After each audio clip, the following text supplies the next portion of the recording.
त्रेतायुग, द्वापरयुग आणि कलियुग अर्थात असं असते वेळी सत्ता कुणाची? माझी. मग याच्यासाठी हे इंद्रपत्नीला मिळायला पाहिजे. अधिकार माझा होय ना? मला मिळाला पाहिजे. या राजशासनाने मी बसणार आहे. होय ना? विलंब लावू नको.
देवेंद्राची पावले पडताच मन कसं भारावून गेलं. हे समस्त देव देवता आपापल्या जागी विराजमान होत्या. त्या देवेंद्राच्या आगमनानं उठून उभ्या राहून मानवंदना दिली. खरंच मनाला समाधान वाटलं. काय पाहतोय ठेवला प्रसंग की मन अगदी कहेरून येतं आणि त्यास मुळाशी कारण कोणतं असेल तर त्यावेळी ज्यावेळी दुर्वास महामुनींचा शाप या देवेंद्राला भोगावा लागला. तो शाप कोणता असेल तर हे अमरीशा, तुला झालेला अहंकार हा कुठतरी पायदळी तुडवलास. म्हणूनच तुझ्या जवळ असलेली ही सारी संपत्ती ही सागराच्या तळाशी जाऊन पडेल. त्याच वेळी हा शाप त्रिवार सत्य ठरला. दुर्वास महामुनी म्हणे कोणी सामान्य नव्हे, कठोर तपस्वी असे ते दुर्वास महामुनी. त्याने दिलेला शाप हा सूर्यप्रकाशा एवढा अंतिम सत्य होता आणि तो सत्य झाला. त्यावेळी ही सारी संपत्ती सागराच्या तळाशी जाऊन पडली. असं असताना सर्वत्र देवदेवता आम्ही महाविष्णूंजवळ गेलो आणि महाविष्णूंना याबद्दल सांगितलं. असं सांगितलं असता महाविष्णू म्हणाले, देव आणि दानव यांच्यात सागर मंथन झालं असेल, दानवांच्या सहकार्यानं जर सागर मंथन झालं असेल तर आणि तरच ही संपत्ती पुनश्च आपल्या स्वाधीन होईल. त्यावेळी आम्ही सर्व देवदेवता 60 कोटी दानवांजवळ गेले. दानवांजवळ जाऊन त्याने याचना केली की ही सारी संपत्ती आहे ही अर्धी अर्धी घेऊ आणि सागर मंथन करू. त्यावेळी दानवाने संमती दिली. सागर मंथनात सुरुवात झाली. सागर मंथन सुरू होत असताना एक एक करून 14 रत्न बाहेर पडले. 14 रत्न बाहेर आल्यानंतर त्या 14 रत्नांसाठी दानव युद्ध करू लागले. दानवानी साऱ्या रत्नांची मागणी केली पण या देवेंद्राने त्यास नकार दिला. तुम्हाला हवी असतील तर अर्धी रत्न देऊ इच्छितो पण असं नाही. ती सारी रत्न मिळवण्यासाठी दानवाने हाकार मारला. 33 कोटी देवतांवर आक्रमण केलं. घनघोर असं युद्ध झालं आणि त्या युद्धाच्या ठिकाणी मोहिनीनं रूप घेऊन म्हणजे साक्षात महाविष्णूने मोहिनीचं रूप घेऊन त्या सागर मंथनाच्या वेळी ज्यावेळी आम्ही अमृत प्राशन करणार होतो त्यावेळी मोहिनीने ते अमृत प्राशन करण्यास आम्हास देत होते. त्यावेळी राहू आणि केतू हे दोन्ही दानव आमच्या देवतांच्या पंक्तीमध्ये बसू लागले आणि हे दृश्य पाहिलं ते चंद्र आणि सूर्य आहे. आणि त्याच वेळी ज्यावेळी महाविष्णूंना कळलं की राहू आणि केतू देवतांच्या पंक्तींमध्ये आहे त्याच वेळी क्षणार्धाचा विलंब न करता हातीस दर्शन घेऊन त्या दोघांचा एक शिरच्छेद केला आणि दानवाला त्यांची चूक दाखवून दिली. असं असताना यातून घेण्यासारखा बोध तो एकच, कधीही माणसानं असो देवानं असो किंवा दानवाने असो उन्मत्त होऊ नये. संपत्ती ही मिळत राहते, अगदी मृत्यूपर्यंत मिळते पण त्याचा कधीही गर्व करू नये. हीच शिकवण पिता श्री कश्यप यांनी मला दिली. आणि ती शिकवण कोणती असेल तर बाळ सुरेशा तू मोठा होशील पण या विश्वाच्या ठिकाणी असं काहीतरी वेगळं कर जेणेकरून तुझं नाव या विश्वाच्या ठिकाणी अजरामर राहील. आणि हेच शब्द आम्ही आमच्या गुरुमाऊलींजवळ प्रसंग तेच वेळी आमची गुरुमाऊली महर्षी नारद मुनी याने आम्हाला कथन केलं की हे सुरेशा ज्यावेळी तुझ्या करवी 100 यज्ञांची परिपूर्तता होईल त्याच वेळी तुझं नाव या विश्वाच्या ठिकाणी अजरांग. आजपर्यंत शतयज्ञ कोणी केले नाही याच्या पुढेही करील असं वाटत नाही. तू जर करत असशील तर निस्वार्थी भक्तीने कर आणि तशीच निस्वार्थी भक्ती आम्ही केली. 99 यज्ञ परिपूर्ण झाले 100वा राहिला तो सोमयाग. हा सोमयाग परिपूर्ण होत असते वेळी भलभलती विघ्ने या यज्ञात आली. कित्येक असुराने आक्रमण केलं पण नाही माझी भक्ती श्रेष्ठ होती त्यात निस्वार्थीपणा होता म्हणूनच देव प्रसन्न झाले आणि हा यज्ञ सुद्धा परिपूर्ण झाला. 33 कोटी देव देवता याने या देवेंद्राला उच्च असं हे देवतांचं अरहण्याचं राज सिंहासन आम्हास बहाल केलं. हे रत्न जडित सिंहासन आम्ही विराजमान होत असतेवेळी एक देवतांचा राजा म्हणून गणलो गेलो. म्हणूनच या विश्वाच्या ठिकाणी हे विश्व कुठेतरी माणुसकीनं मानसिकतेनं भक्तीनं श्रद्धेनं कुठेतरी वागायला हवं. यासाठी हा देवेंद्र या त्रय देवतांना नम्र विनंती करतोय की हे देवा या मृत्यूलोकी वावरत असणारा ही मरत मानव जनता या मरत मानव जनतेमध्ये संध कोण घेऊ शकतो. असं असताना या मरत मानवानं सुद्धा भक्ती केली पाहिजे ती निस्वार्थी केली पाहिजे आणि तरच तुमचा देव तुमच्या पाठीशी उभा राहील. म्हणून या देवाला मी कथन करू इच्छितो की हे देवा या विश्वाच्या ठिकाणी वावरत असलेली ही मनुष्य त्यांना सुखी ठेव. त्यांना कोणत्याही प्रकारचं कमी असं काहीच येऊ नये. त्यांना सौख्य दे त्यांना शांती दे सौख्य दे तुमचा हात शांती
आपल्या चरणी नतमस्तक होते त्या म्हणते शुभ आणि मंगलमय आशीर्वाद देवेंद्र.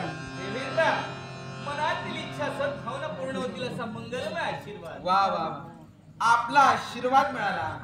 तुम्ही माझे गुरु आहात अगदी खरं. आणि गुरु आहात म्हणूनच हात सुरेश आज इंद्रपणावर बसू शकला. याच्या मुळाशी आपणच आहात. तुम्ही दाखविला तो मार्ग या देवेंद्रानं परिपूर्ण केला आणि म्हणूनच त्याचं श्रेय म्हणून त्रय देवतांनी हे राज सिंहासन मला प्राप्त केलं आणि देवतांचा राजा झालो. पण आज आहे तो शनिवासचा दरबार आणि शनिवासच्या दरबारात गुरु माऊली आपली पावले इथपर्यंत पडली. खरंच म्हणजे आजचा दिवस आहे तो शनिवारचा दरबार आणि हाच सर्व देव देवता येथे उपस्थित राहणार. सर्व देव देवता येत आहेत. कित्येक जण यायच्या देखील आहेत आणि हा दुग्ध शर्करा योग म्हणजे त्रैलोक्य नारद मुनी आपण इथं राजकारभाराला सुरुवात केली पाहिजे. हा शनिवारचा दरबार आहे, त्याला विलंब होता नाही. म्हणून आपण प्रतीक्षा करूया त्या देवतांची. विराजमान हो देवेंद्र, आपणही बसा. हो.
ही काय कृती तुमच्या करवी? एकच या राज सिंहासनावर. होय, या राज प्रसादी या राज सिंहासनावर आम्ही विराजमान होत होतो. गुरु माऊली, हा काय प्रकार? अरे मला सांग कलिदेवा, तू इथं आलास, शनिवारचा दरबार चालू असते होय, आणि मध्यस्त्री बसतेवेळी देवेंद्राने तुला विचारलं तुझं असं कुठे? मला सांग रे, काय ते हे युग पुढातलं तुझं युगाचा युग पुरुष कोण आहे? कलिदेवा तू. अधिकार व्यक्ती कोण आहे? तुझी. होय ना? याच अधिकारानं मी बसत होतो. पण यांच्या मुखावर शब्द निघाले. हे काय करतोय? मला सांगा, काय अयोग्य माझ्यातून घडलं आहे? हे कलिदेव, आपल्या करवी काहीही अयोग्य घडलेलं नाही. तुमची कृती चुकली. काय मला? तुमची कृती चुकली. कशी? ती कशी? अहो कित्येक वर्ष हा आजच शनिवारचा दरबार भरत नाही, कित्येक वर्ष भरतोय. दर 6 महिन्यांनी हा शनिवारचा दरबार भरतो. मग तुम्हाला जर ज्ञात आहे तर यापूर्वी तुम्ही कुठं बसत होता? यापूर्वी मला आसन दिलेलं होतं ते जर त्या आसनाने मी विराजमान होत होतो.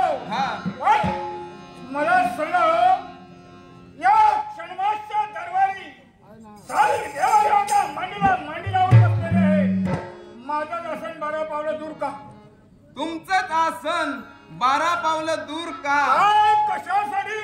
कलिदेव, आपण कोणी सामान्य नाही आहात, आपण ब्रह्मपुत्र आहात. ज्याने या विश्वाची निर्मिती केली असे निर्माते म्हणजेच ब्रह्मदेव तुमचे पिताश्री. मग हे जर त्रिवार सत्य असेल तर त्या देवेंद्र त्या ब्रह्मदेवानी आपल्याला बुद्धी दिली आहे. मग हीच बुद्धी इथं तुम्ही वापरायला हवी. कारण 12 पावलं तुमचं सिंहासन तिथं आहे. या देवेंद्राच्या सिंहासनापूर्वी 12 पावलांवर आपले सिंहासन आहे. तुमच्या मुखावर शब्द बाहेर येत आहेत. माझ्या पिताजीने मला बुद्धी दिली आहे. अर्थात बुद्धीचा वापर करून मी आसनी विराजमान होत होतो.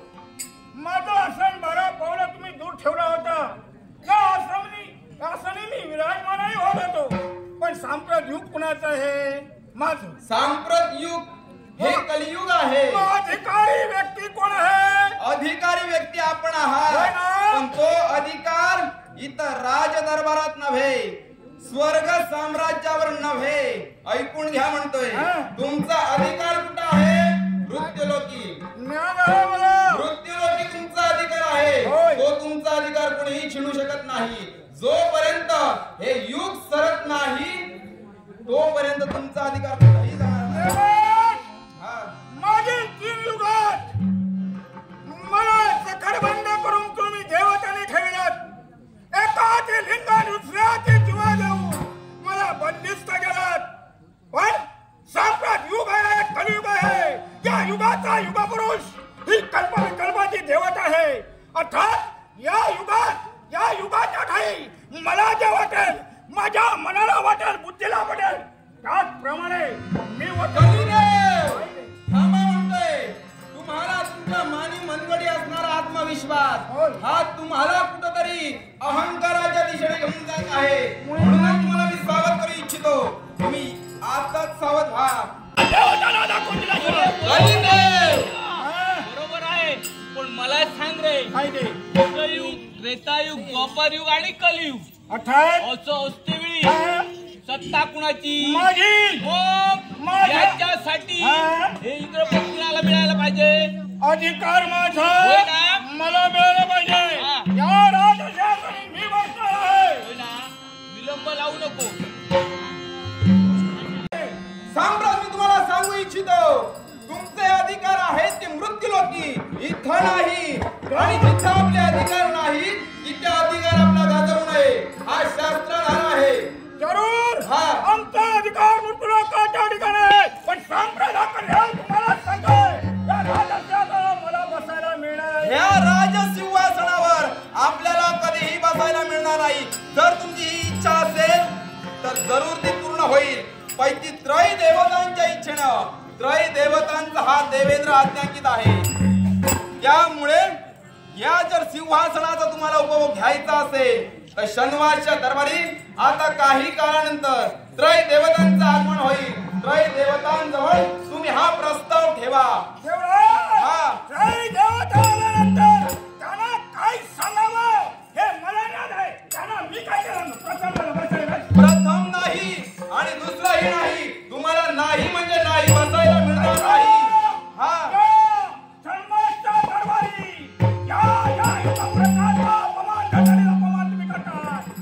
लक्षात ठेवा, याच वेळी ही कलिदेवता प्रतिज्ञा करते आहे. प्रतिज्ञेच्या वाणीला तुमचा तुम्हाला सांगतो आहे. कलिदेव, मुखातील शब्द मुखात ठेवा. यावेळी शनिवारच्या दरबारात येऊन देखील या देवेंद्रासमोर आपण प्रतिज्ञा करत आहात.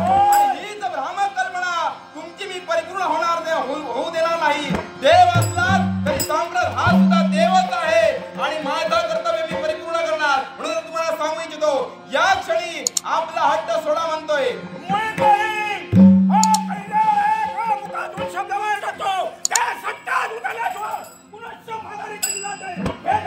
मग ही जर तुमची इच्छा असेल तर ती इच्छा कधीही परिपूर्ण होणार नाही. खलकृती खल करुणा कैसी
कशासाठी?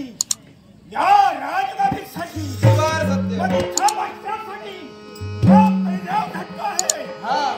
काय सांगतोय ते का? काय सांगता? या भरेला देव दरबारी ऐकूया.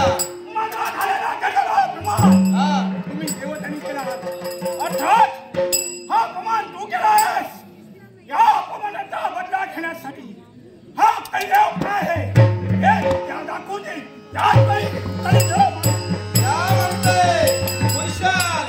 यावेळी नारद महामुनी मला सांग रे. मला सांगा हो.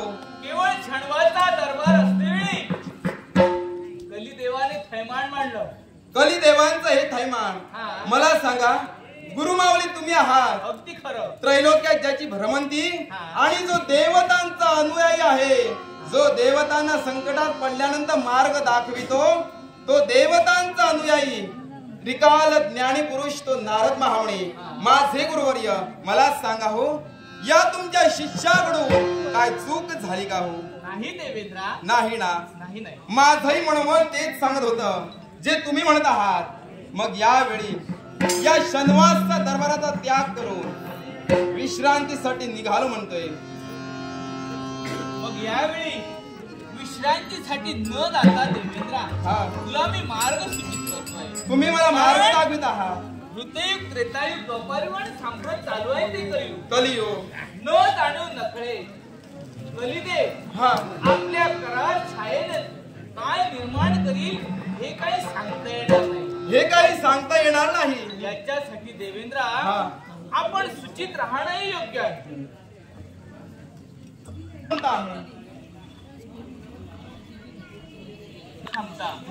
या देव लोकात कुठेतरी खळबळ माजू नये याच्यासाठी देवेंद्र इथं न थांबता ह्या देव दरबारात कुठेतरी हा बलदेव फळ मागवणार हे नक्की मला ज्ञात आहे. होय म्हणतोय आपल्या मार्गाचं अवलंबन करून हा देव